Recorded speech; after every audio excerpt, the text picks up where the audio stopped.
going to teach you how to observe people and develop your observation skills. Before we get into that, first you have to tamp down your ego, thinking less of what you want to say, instead turning your attention outwards to the person. People tend to be self-absorbed and unobservant. The harshness of life makes people turn inwards. This leaves no space for observations, so recognize this. Anyway, let's get into it. Now, this information came from a book called The Laws of Human Nature. Link in the description if you want to check it out.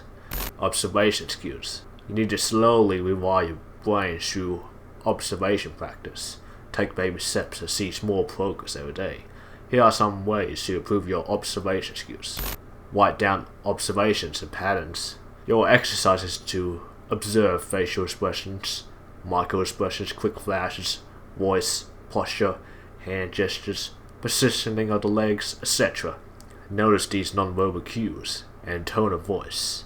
You will get better at observing over time the more you recognize these things. Establish their baseline expression and mood. Be aware of their usual behavior. Look for any deviations. For example, you might notice sudden excitement and energy from someone that's usually quiet.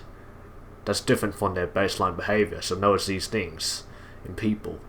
Observe people in different settings. You could be talking to a spouse, a boss, an employee, a friend, etc.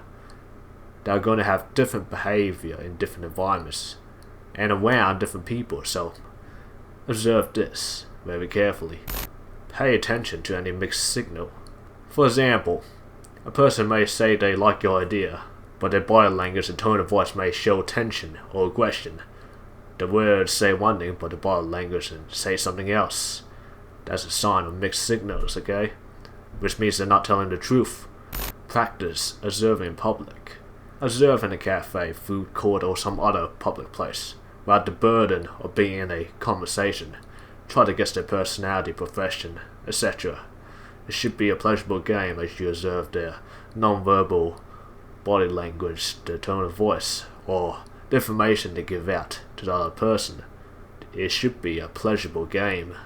Be careful on common errors. You may also interpret based on your own emotional bias. Now, I'll give you an example of this.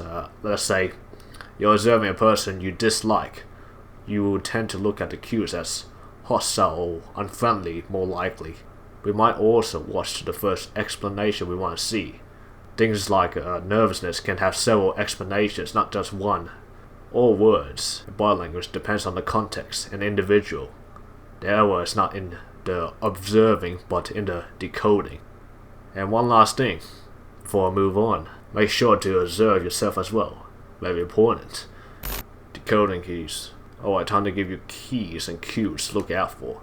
This will help you to improve your observation. See past their mask and uncover their true feelings and emotions. Like, dislike cues. People give out clear indication of active dislike or hostility through body language, so you should be able to figure out if a person likes you or not. Train yourself to see micro expression and other subtle signs. These last less than a second, and you'll be surprised on how often it happens. Two variety of microexpression. One, they are aware of a negative feeling and try to suppress it, but leaks out in a fraction of a second. Two, we are unaware of it and shows quick flashes of the face or body. Those are the two varieties of the microexpression. Now, I need to give you an example here. Let's say someone dislikes you in a group environment, okay? But they can't show that because it makes them look bad, so they will put on their mask to seem friendly. The signs are more subtle and you often forget the front they put on.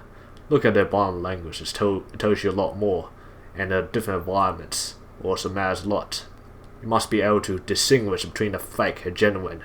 People will try to hide their true feelings. Dominance, submission cues.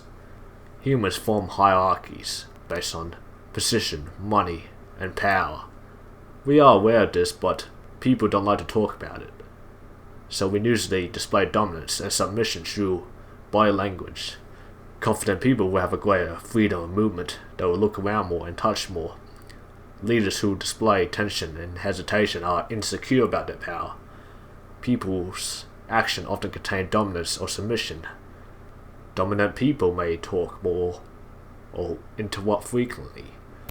Deception cues recognize signs of a person attempting deception. A common sign is a extra exaggerated front. They may smile a lot or seem more friendly. They will try to cover it up by being more vehement, chatty, or righteous. They cover it up and try to distract you from the truth. One part of the face or body may be more expressive to get your attention, but you may detect tension and anxiety in other parts of the body. With deception, a scale is involved. At the bottom of the scale, we have harmless little white lies. For example, flattery such as, "You look great today." Now it's best to ignore the lower end and save your alertness when the stakes are higher, so don't worry about the white lies. Also, here's a tactic you can use. You can pretend to be perfectly friendly, acting all nice to them, then out of nowhere suddenly ask them an uncomfortable question. Now what you want to do is pay attention to their face and body and see how they react to it. It will give you a lot of information. To unmask deceivers is to notice their words through non-verbal cues. Alright, that should give you a good overall view to observe people. There's more details in the book. It's called The Laws of Human Nature. Link in the description if you want to check it out. Also, leave a like and subscribe if this video provided value to you. Thanks for watching. Make sure to fulfill your purpose, and farewell.